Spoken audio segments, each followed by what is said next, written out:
Lewotobi telah menjadi sumber kehidupan bagi warga yang hidup di sekitarnya.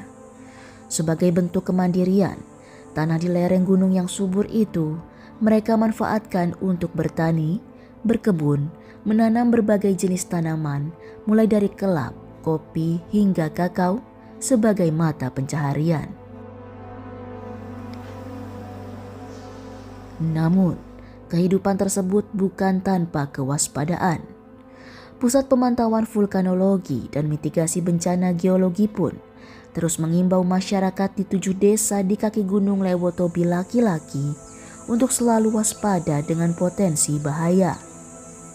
Mengingat gunung yang ada di Kabupaten Flores Timur tersebut masih dalam status aktif, terutama sejak erupsi terjadi pada Januari 2024 lalu.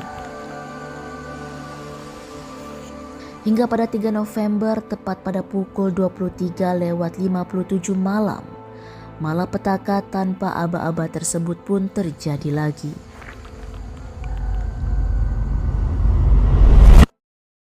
Pertamanya jam 12 segunung beraksi. Waktu itu hujan habis, gunung beraksi, kami kira cuma petir saja. Tiba-tiba batu jatuh, kami semua lari. Kami cuma berdoa untuk Allah saja yang Maha Kuasa. Tak hanya melenyapkan rumah, lahan, dan peternakan, berdasarkan data Badan Penanggulangan Bencana Daerah Flores Timur, kejadian tersebut juga menewaskan sedikitnya 10 korban akibat tertimpa bebatuan setelah bunyi ledakan Lewotobi laki-laki terdengar kencang.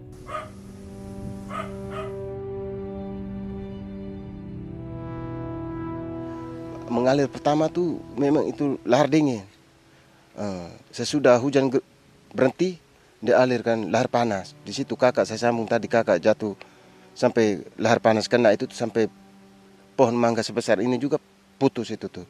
Akhirnya ini ke bawah habis, Pak. Langsung bawa ke atas ke rumah sakit. Jelang esok paginya baru amputasi. Ribuan warga pun mengungsi ke pos-pos penampungan yang disediakan pemerintah dan relawan. Berdasarkan data terakhir, BNPB mencatat sedikitnya terdapat 12.366 jiwa yang menempati titik pengungsian, termasuk pos pengungsian Konga, Lewolega, dan Kobasoma.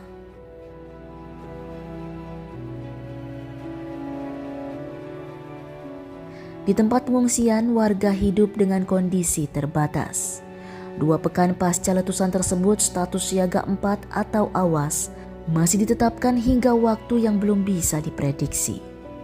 Dan pemerintah juga telah menetapkan masa tanggap darurat hingga 31 Desember 2024. Belasan ribu masyarakat terdampak erupsi tersebut tak mungkin selamanya tinggal di pengungsian. Penjabat Bupati Flores Timur menyebut lokasi relokasi pun telah direncanakan dengan harapan seluruh warga terdampak bersedia untuk direlokasi.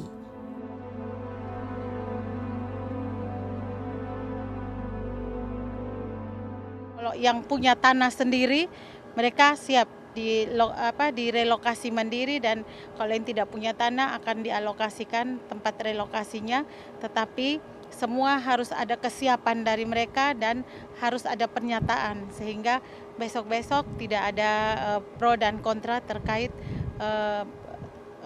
rumah yang direlokasi atau sudah dibangunkan rumah yang direlokasi tersebut tapi tidak mau ditinggal.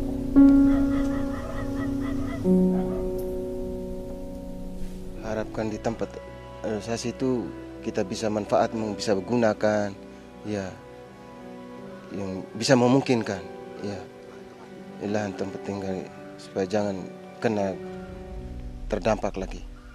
Itu. Perlu sekali itu karena kami ini petani, Pak.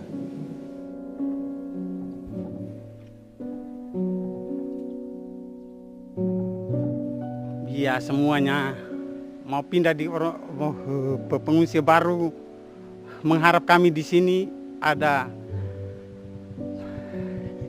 kami punya kelapa, kopi, kakao, kami punya tempat di sini asal kami semula di sini, kami mau pindah, masih pikir kami semua masyarakat.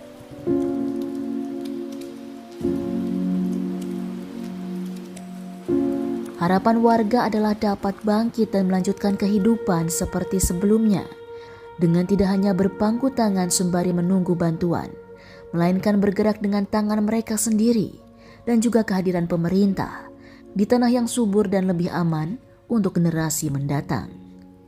Dari Flores Timur, Nusa Tenggara Timur, Irfan Syah Nasution, Bayu Pratama, Kantor Berita Antara, mewartakan.